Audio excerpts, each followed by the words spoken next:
Here is my advice on friendship. So most of the people in my workshop seminar events, they ask that's one advice for the friendship. So here is the best advice for the friendship. You understand it. If you're living with the five intelligent people, you are going to be sixth one.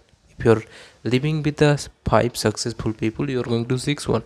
If you're living with the five rich people, you are going to six one.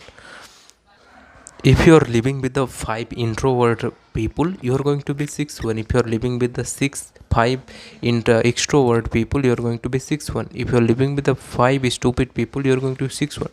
The meaning is that your circle going to overall affect your lifestyle, your livings, your character, your thoughts, and everything on behalf of your circle. So whenever you are getting and making your choice for your circle, be remember and be careful about that.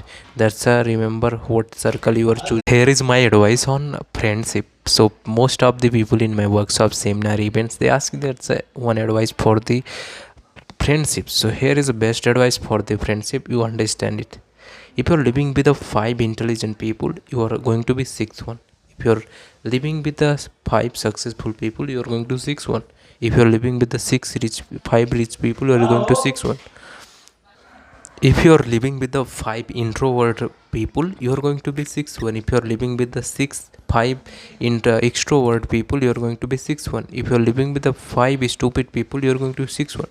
The meaning is that your circle going to overall affect your lifestyle, your livings, your character, your thoughts, and everything on behalf of your circle. So whenever you are getting and making your choice for your circle, be remember and be careful about that.